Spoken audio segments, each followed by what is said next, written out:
팡팡!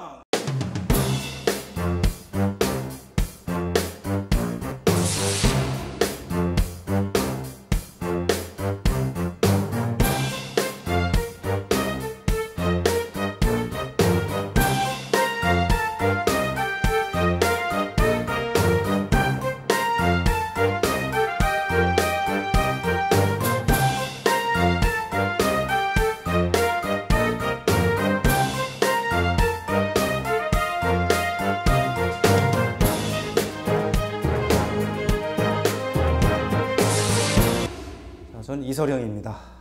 대전에서 초중고등학교 다 나왔고요. 그다음 대학교는 연세대학교에서 정치학을 전공을 했습니다. 그 이후에 제가 김대중 대통령을 굉장히 존경을 했어요. 그래서 이제 새정치국민회의라고, 지금은 이제 새정치민주연합인데 지금으로부터 한 약 20년 전에 새정치국민회의의 정책전문위원으로 발탁이 돼서 정당 생활을 시작했습니다. 그로부터 제 산업자원정책전문위원을 오랫동안 했는데 나중에 정책실장으로 승진을 하게 되죠. 그러고 나서 이제 원내행정실장, 그래서 정책과 정무를 겸비한 당내 유일한 이설영이라고 이렇게 말씀드릴 수가 있습니다. 여러분들이 잘 모르시는데요, 정책전문위원은 정당의 굉장히 중요한 직책 중에 하나입니다. 정당의 이제 구조가 여러 가지가 있는데 정책위원회라고 있어요. 그 정책위원회에 각 정부 부처별로 정책을 담당하는 전문위원을 최소한 1인 이상씩 두면서 정책위원회를 이제 가동을 하게 되죠. 그래서 그 전문위원은 정책과 그 다음에 법안, 이 모든 것을 다 아우르는 그 역할을 좀 하게 되고, 최종적으로는 법안으로 말씀드리게 되는 거죠. 그래서 사실은 이제 법안 위반은 국회의원이 하게 되는데 그 뒤에는 각 정당의 정책 전문위원이 필수적인 그리고 실효적인 일을 진행한다고 그렇게 보시면 됩니다. 그리고 이제 제가 진행했던 가장 대표적인 법은 재래시장 특별법. 지금 여러분들 재래시장 가시면은 굉장히 잘 되는 시장도 있고 잘 되지 않는 그런 시장들도 있는데, 그 시장이 잘 될 수 있도록 그때 법을 제정을 했어요. 제가 자랑할 만한 법은 우선 그 재래시장 특별법에 있고요.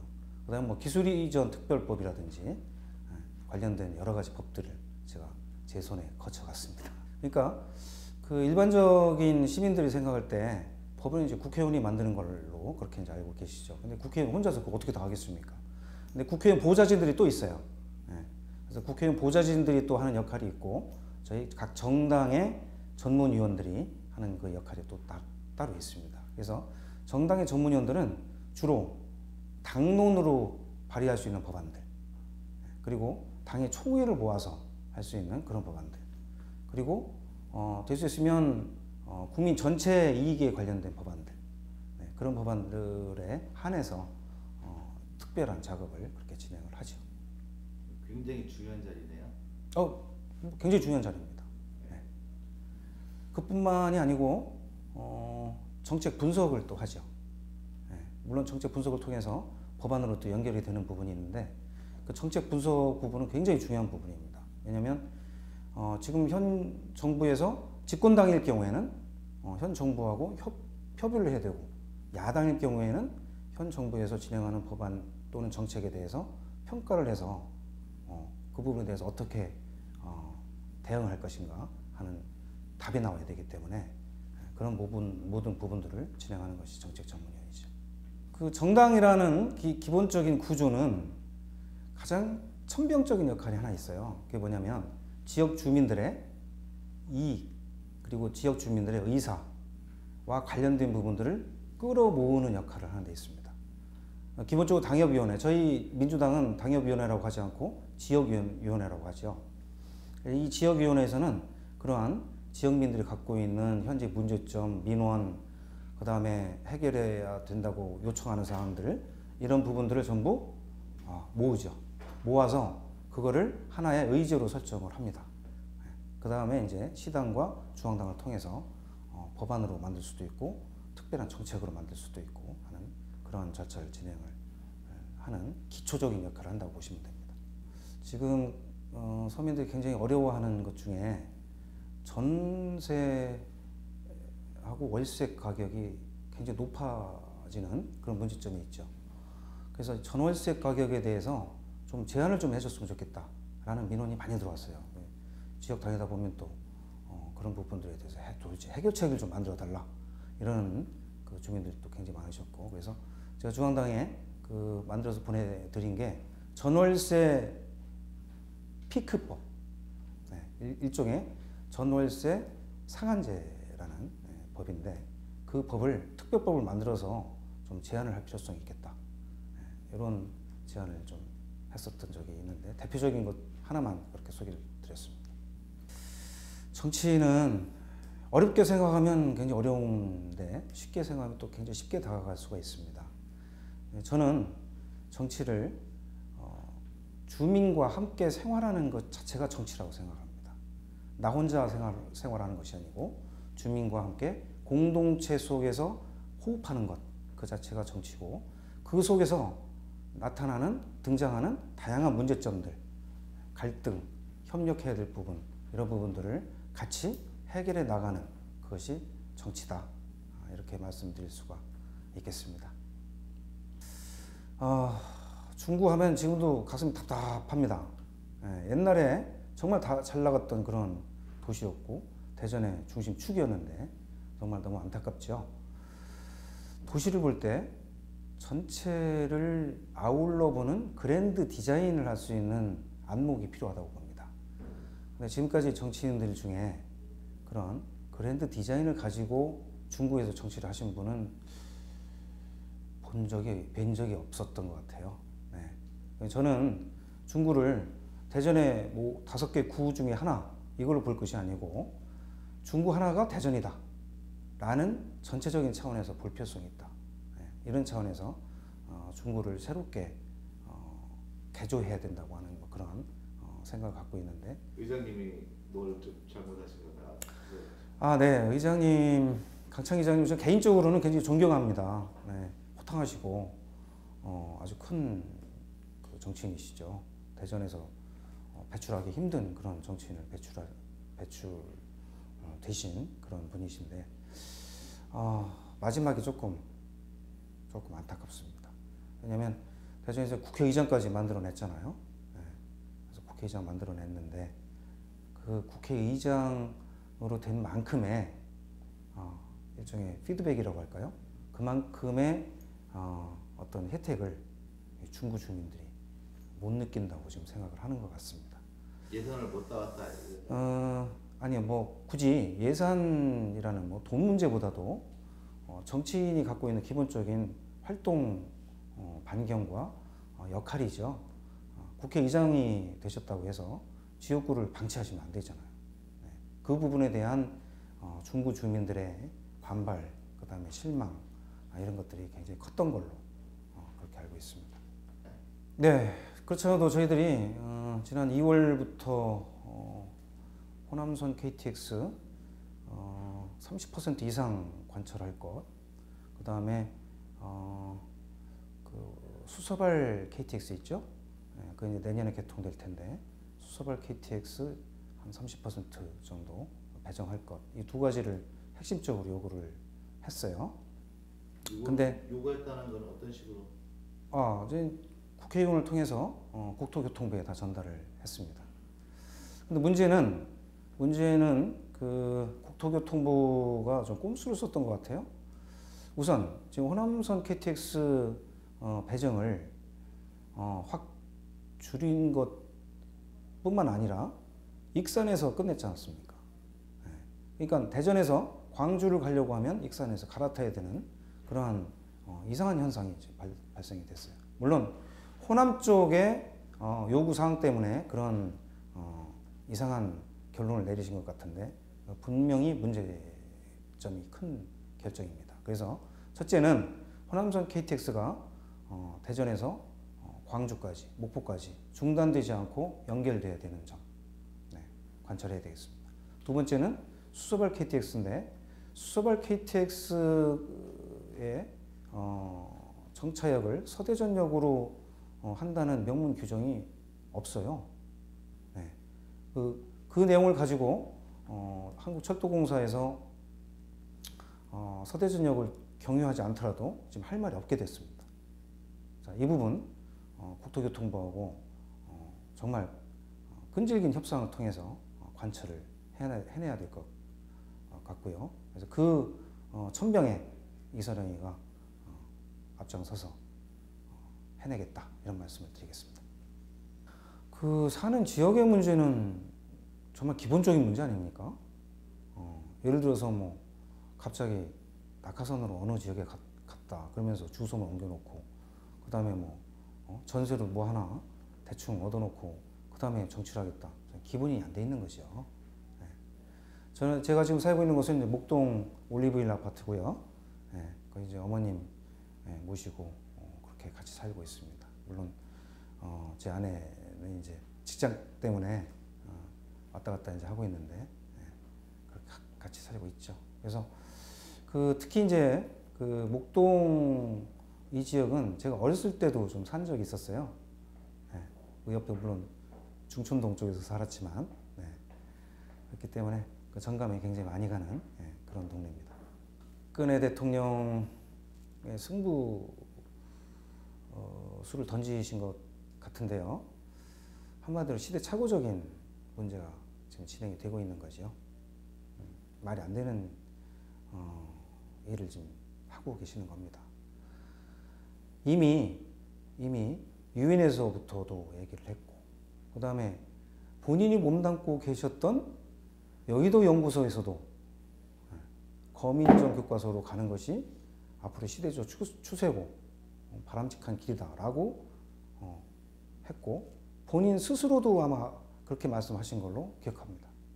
그런데 지금 이런 시대에 역행하는 일을 왜 하시는지 모르겠는데, 저는 일종의 내년 총선과 그 다음에 어떤 정치적 노림수에 동원한 하나의 희생 작품이 아닌가 이렇게 생각이 됩니다.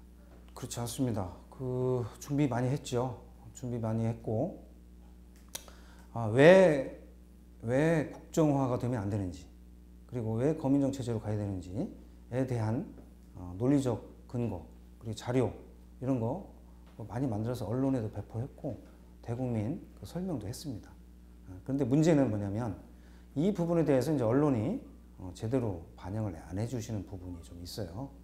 그리고 이제 지금 말씀하신 것처럼 박근혜 대통령 보수 쪽의 축 아닙니까? 그쪽에 계신 분들은 박근혜 대통령이 한번 던지면 그 부분에 대해서 옹의 세력으로 일순간에 바뀌는 그런 측면이 있어요. 그저께 대전 시의회에서 있었던 사건 아시죠?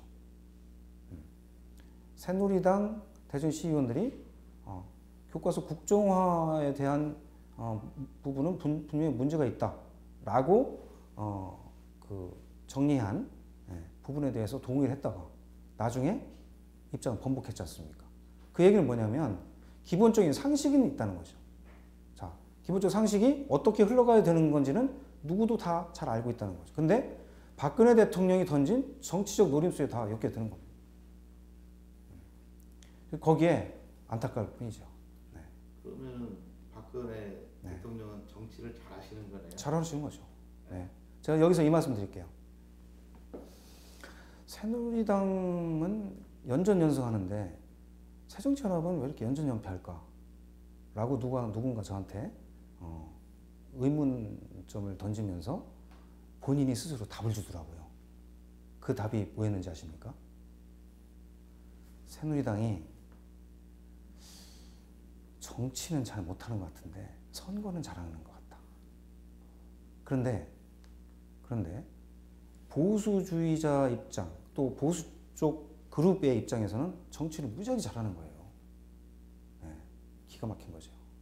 네, 여기에 이제 중요한 것은 한나라의 대통령인데, 한나라의 대통령이면 정치의 어느 한쪽 측면에서 서서 그쪽 측면만 가지고 이렇게 몰고 갈 거는 아니라고 봅니다.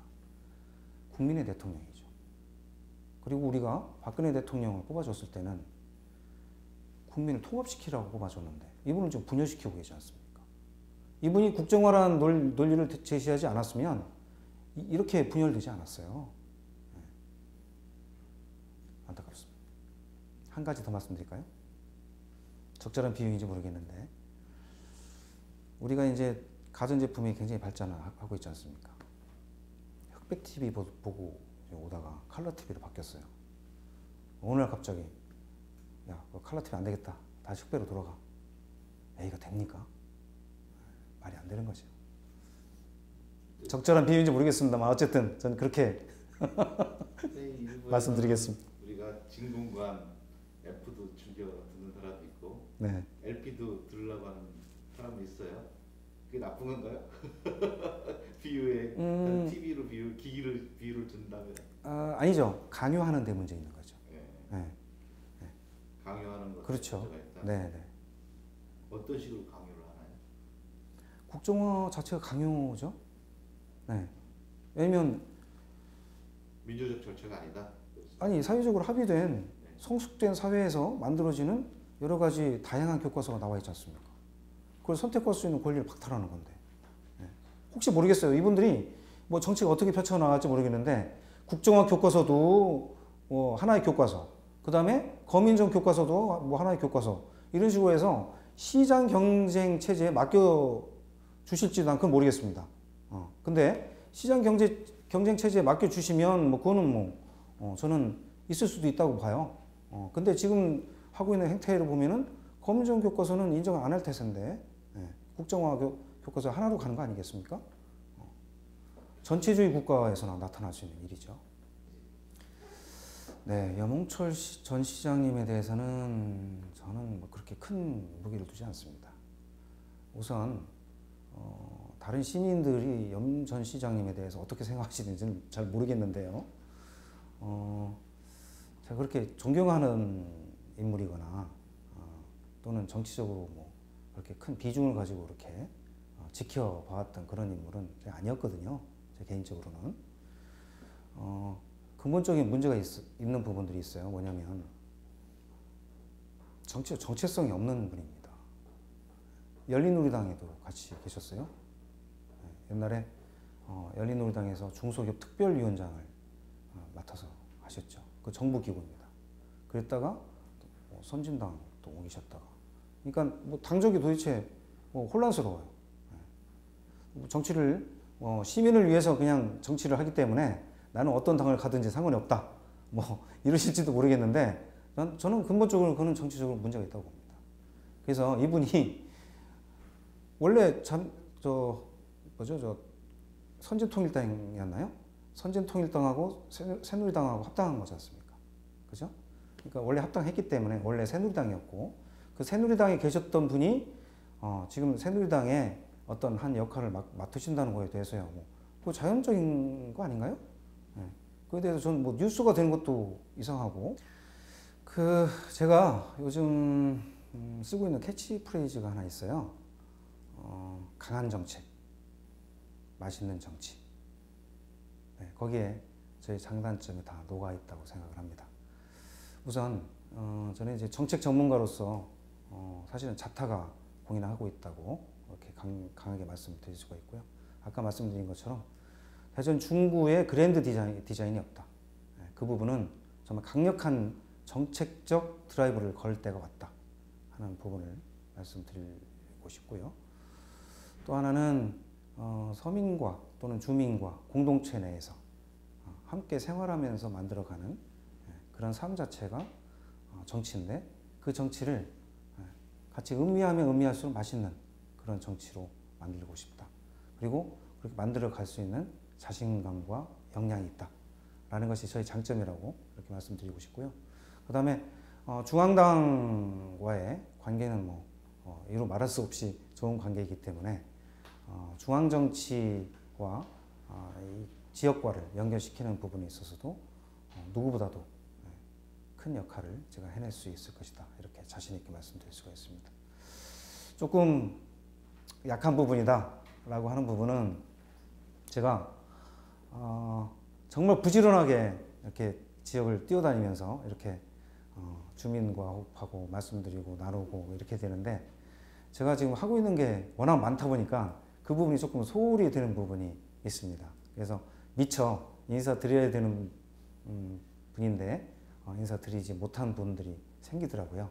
네, 이런 부분들이 제 약한 부분이다 이렇게 말씀드리고 반성을 하고 더 열심히 할 수 있도록 그렇게 노력하겠습니다. 이거 어려운 건데요. 자, 중구는 대전을 탄생시킨 핵심 도시죠. 네, 그걸 우리는 이제 원도심이라고 하는데, 원도심이라는 표현을 싫어하시는 분들도 계십니다. 그런데 어쨌든 대전을 만들어낸 주춧돌이 이곳에서부터 시작됐다라는 것을 자신 있게 말씀드릴 수가 있고요. 그 다음에 중구에 보실 만한 문화재들도 꽤 많이 있습니다. 그래서 이곳을 찾으시는 분들이 주로 맛집이나 뭐 이런 데만 찾으시는데 가실 만한 곳들이 꽤 많아요. 박팽년 순절사라고 하는 박팽년 추모하는 그 사당도 있고, 그 다음에 여러분 잘 아시는 신채요 선생님의 생가도 있고, 이런 식으로 해서 중구에 가서 문화적 체험을 할 수 있는 그런 곳들이 꽤 있습니다. 그 다음에 중구에 이제 전설이 흘러내려오는 그런 것들도 꽤 있죠.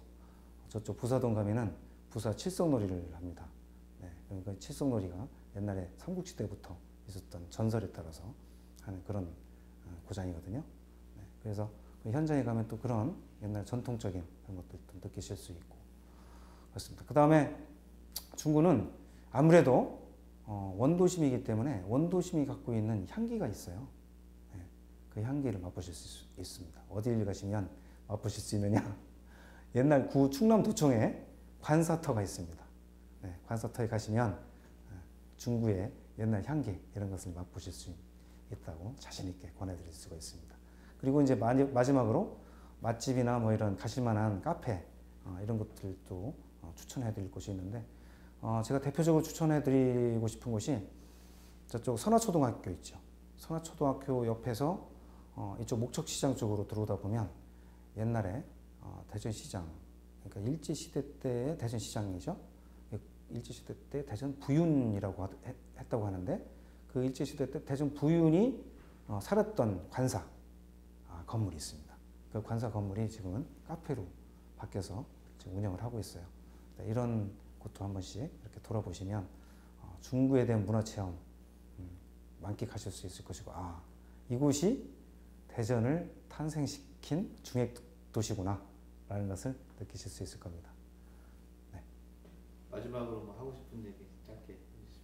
네, 제가 처음에 그 말씀 드렸어야 되는데, 이서령 하면은 언뜻 떠오르는 이미지가 별로 없으실 줄로 그렇게 생각이 됩니다. 사실은 제가 대전을 비운 공간이, 시간적 공간이 한 20여 년 정도 되기 때문에 아마 그러실 수 있을 것이라고 충분히 이해는 합니다. 하지만 제가 벌써 중구의 지역위원장을 맡은 지 5년이 지났어요. 5년 동안 제가 지역 곳곳을 다니면서 꿰뚫는 그러한 정책들, 그런 해결점들, 이런 부분들을 찾아내려고 노력을 많이 했습니다. 그래서 지금 많이 저장되어 있고 많이 축적되어 있는 상태입니다. 지난번 3년 반 전에 있었던 국회의원 선거에서 1번 강창희, 2번 이서령, 3번 권선택 이렇게 대결을 했었던 거 혹시 기억하실 분들은 기억하실 줄로 믿습니다. 근데 그 셋 중에 사실상 저만 남아 있는 거죠. 한 분은 국회의장이 되셨고 이제 정계 은퇴 선언까지 하신 상태입니다. 또 한 분은 대전시장이 되셔서 지금 열심히 시정을 돌보고 계시고, 저 이서령 하나 남았습니다. 저 열심히 해서 국회의원 돼가지고 지역민들 위해서 최선을 다해서 열심히 보답해 드리겠습니다. 감사합니다. 팡팡!